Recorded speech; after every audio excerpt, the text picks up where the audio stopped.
Kalau kita mencari Tuhan setiap hari, mengisi hati dan pikiran kita dengan kebenaran firman Tuhan, maka kita akan lebih mudah mengenal kehendak Tuhan. Kita akan lebih bisa mengalami hatinya, mengalami kehendaknya, mengalami didikannya, dan mengalami anugerah kasihnya. Apalagi kalau kita memperkatakan dan melakukan firman Tuhan setiap hari, maka roh kita penuh dengan pengertian akan firman Tuhan, dan jiwa kita akan sehat, karena mental, pikiran, perasaan, dan kehendak kita penuh dengan kebijakan Tuhan. Mari kita merenungkan dan melakukan firman Tuhan setiap hari, supaya hidup kita sejalan dengan kehendak Tuhan, dan hidup kita memuliakan nama Tuhan.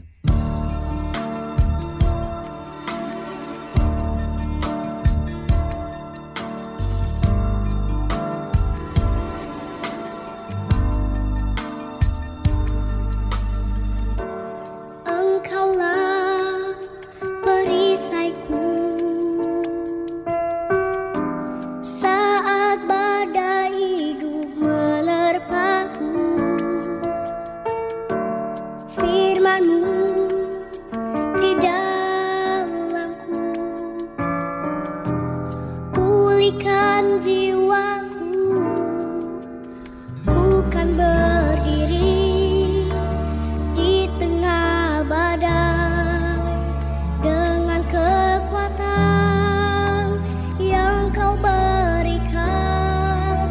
Sampai kapanpun ku kan bertahan, karena Yesus selalu menopang hidupku.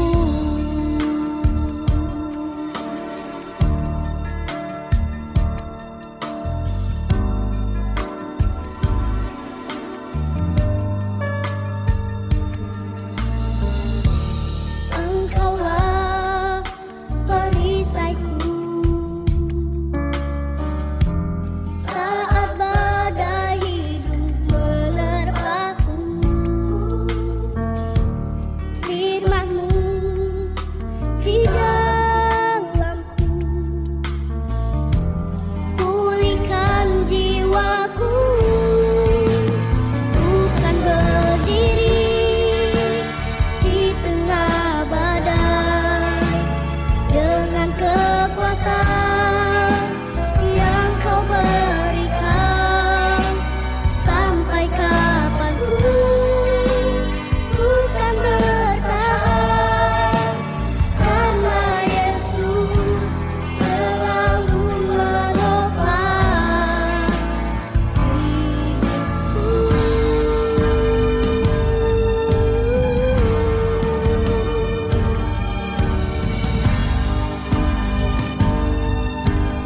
Ku kan berdiri di tengah badai dengan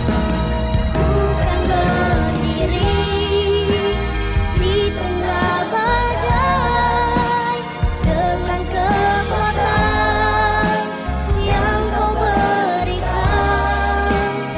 Sampai kapanpun ku kan bertahan, karena Yesus selalu menopang.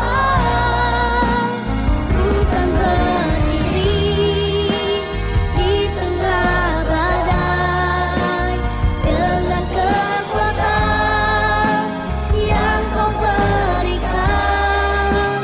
Sampai kapanpun ku kan bertahan, karena Yesus selalu menopang.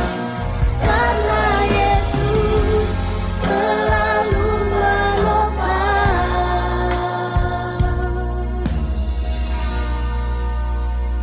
hidupku.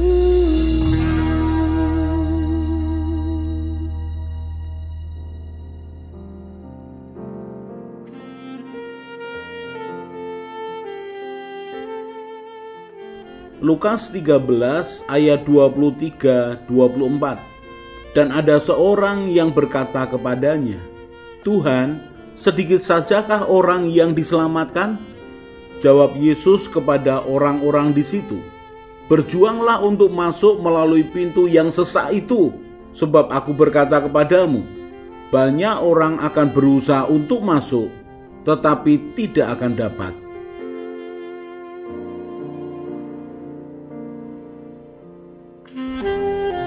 Pada suatu kali Tuhan Yesus memperhatikan akan jumlah persembahan yang diberikan orang-orang di dalam bait Allah. Secara ilahi dia tahu persis karena dia mengerti apa yang ada di dalam hati orang. Tetapi kalau kita melihat secara umum, kita memperhatikan akan kotak persembahan di zaman itu, maka ada lubang kecil kotak persembahan. Tidak mungkin orang memasukkan akan segepok uang ke dalam persembahan secara langsung. Dia akan memasukkan satu demi satu ke lubang itu yang kemudian masuk ke kotak persembahan. Semakin besar uang yang diberikan, itu akan memberikan bunyi yang cukup nyaring di kotak persembahan ketika jatuh ke dasar atau benturan dengan uang yang lain.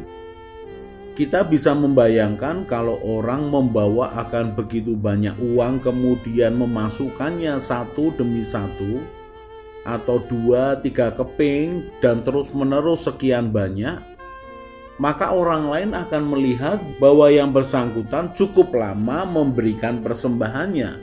Artinya uang yang dipersembahkan begitu banyak. Tetapi kalau orang memberi dalam jumlah yang kecil, maka besaran uangnya, logamnya adalah juga tipis. Tidak akan berbunyi nyaring ketika jatuh ke dasar dari kotak persembahan atau benturan dengan uang logam yang ada di dalamnya.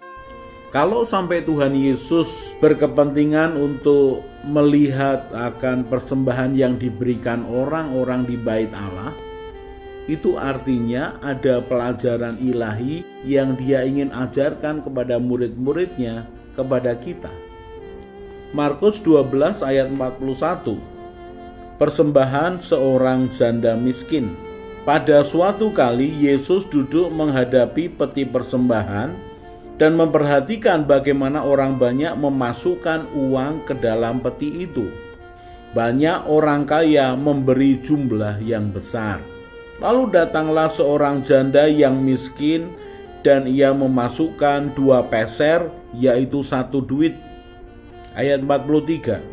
Maka dipanggilnya murid-muridnya dan berkata kepada mereka, Aku berkata kepadamu, sesungguhnya janda miskin ini memberi lebih banyak daripada semua orang yang memasukkan uang ke dalam peti persembahan. Sebab mereka semua memberi dari kelimpahannya, tetapi janda ini memberi dari kekurangannya semua yang ada padanya, yaitu seluruh nafkahnya. Mari kita perhatikan apa yang terjadi. Tuhan Yesus duduk di depan peti persembahan. Kemudian datanglah satu orang yang dari pakaiannya banyak orang tahu bahwa dia orang kaya. Kemudian memasukkan akan kepingan demi kepingan uang sampai sekitar 1-2 menit. Kemudian datanglah lagi orang yang lain, orang yang terpandang dan banyak hartanya. Kemudian memberi juga dengan jumlah yang besar. Kemudian datang lagi orang yang lain, orang yang kaya dan juga memberi dalam jumlah yang cukup besar. Kemudian datanglah seorang janda yang memberikan persembahan, yaitu sebesar 2 peser atau 1 duit. 1 duit adalah mata uang Yunani yang masih dipakai pada saat itu. Kita tahu dalam sejarah, orang-orang Israel sebelumnya dijajah oleh Yunani, kemudian dijajah oleh kerajaan Roma. Dan mata uang Yunani masih berlaku pada zaman itu. Yang paling kecil adalah 1 peser dan 2 peser disebut 1 duit. Sementara dinar adalah mata uang Romawi. 1 dinar digambarkan adalah upah orang bekerja 1 hari. Untuk menggambarkannya, mari saya tarik pada zaman yang sekarang ini. Kita lihat uang yang paling kecil yang beredar dalam masyarakat kita, uang receh itu berapa, saudara? Apakah saudara masih menemukan uang receh Rp25 atau Rp50? Rasanya di zaman sekarang ini Rp10, Rp25, Rp50 sudah menjadi uang logam yang jarang ditemui. Yang sekarang ini masih kita sering jumpai adalah uang paling kecil logam adalah Rp100, Rp200, Rp500, kemudian Rp1.000. Dan kalau kita mengambil contoh uang logam yang paling kecil di zaman sekarang Rp100, kalau ada 2 kali Rp100 artinya Rp200. Apalah artinya Rp200 dibandingkan dengan orang yang memberi Rp50.000, Rp100.000, Rp500.000, Rp1.000.000, Rp2.000.000, Rp5.000.000 sekali memberi persembahan. Sungguh suatu perbandingan yang sangat jauh sekali. Kita bisa menggambarkan bahwa orang-orang di zaman Tuhan Yesus, kalau kemudian soal uang kita gambarkan seperti zaman sekarang ini, maka Tuhan Yesus ketika menghadapi peti persembahan, dia melihat orang-orang kaya memberi dalam jumlah besar, 200.000, 500.000, 1 juta, 2,5 juta, 4 juta, 5 juta. Kemudian datanglah orang yang lain lagi memberikan persembahan berjuta-juta. Kemudian datanglah seorang janda miskin yang membawa uang Rp100 2 keping. Dia memasukkan 2 keping Rp100 itu ke kotak persembahan. Dan perhatikan apa kata Tuhan Yesus. Ayat 43. Maka dipanggilnya murid-muridnya dan berkata kepada mereka, Aku berkata kepadamu, sesungguhnya janda miskin ini memberi lebih banyak daripada semua orang yang memasukkan uang ke dalam peti persembahan. Sungguh suatu perbandingan yang jauh sekali. Bisakah dibandingkan Rp200 dengan seluruh jumlah persembahan orang-orang kaya pada saat itu? Saya anggap jumlahnya Rp22 juta. Kalau dibandingkan dengan Rp200, Rp200 sepertinya tidak ada nilainya. Tetapi Tuhan Yesus mengatakan bahwa janda miskin ini memberi lebih banyak daripada jumlah semua persembahan orang kaya itu. Mengapa bisa demikian? Tuhan Yesus memberikan alasan di dalam Markus 12 ayat 44. Sebab mereka semua memberi dari kelimpahannya. Maksudnya apa? Maksudnya seandainya kita pakai angka sekarang, dia memberi 1,5 juta karena uangnya begitu banyak. Dan 1,5 juta tidak ada masalah buat dia. 1,5 juta salah satu makan malamnya di restoran. Ada orang memberi 5 juta dan Tuhan mengatakan mereka memberi dari kelimpahannya. Karena orang yang bersangkutan terbiasa belanja dalam angka yang sangat besar. Dia terbiasa belanja untuk dirinya sendiri, begitu keluar langsung 15, 50 juta, bahkan 150 juta.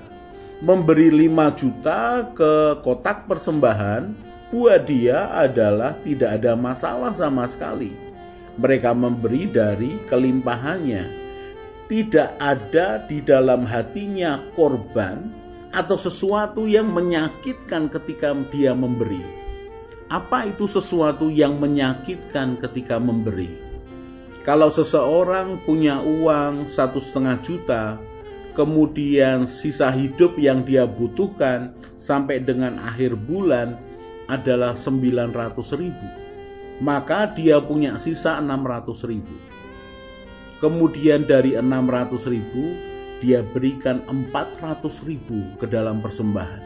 maka 400.000 dari 1,5 juta yang dia miliki, ketika dia memberikannya, ada sesuatu yang menyakitkan, ada sesuatu yang berupa kurban yang dia berikan kepada Tuhan.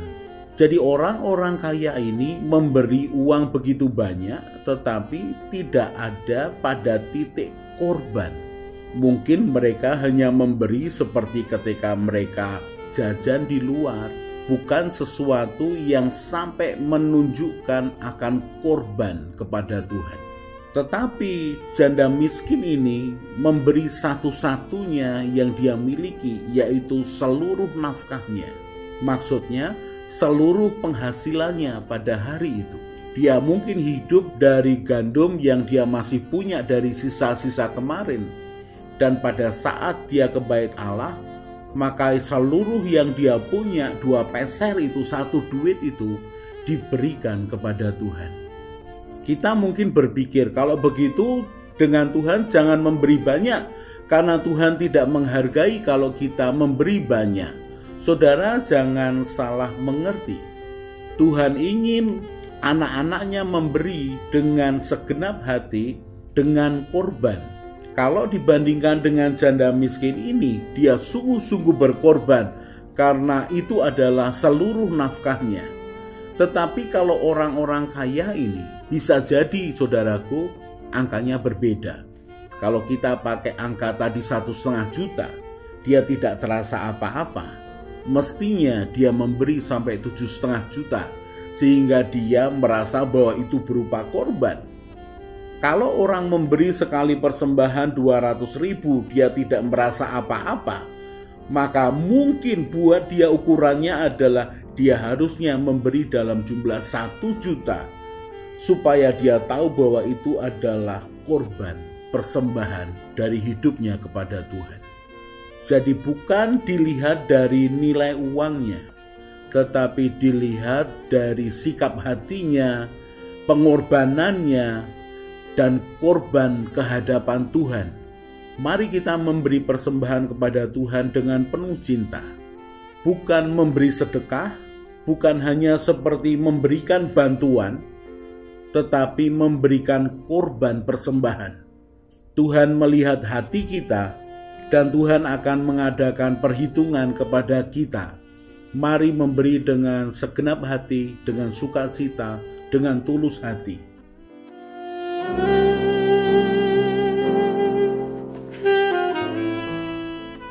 Orang yang mencari Tuhan dengan segenap hati akan bertemu dengan Tuhan. Orang yang percaya, berharap, dan mengandalkan Tuhan setiap hari akan seperti pohon yang ditanam di tepi air. Ia tidak akan menderita melewati masa kering. Ia akan tetap bertumbuh. Hatinya bersukacita dan hidupnya terus berbuah. Karena harapannya kepada Tuhan Yesus yang telah menyelamatkan hidupnya, dia hidup penuh iman dan semangat, dan dia akan tertawa tentang masa depannya.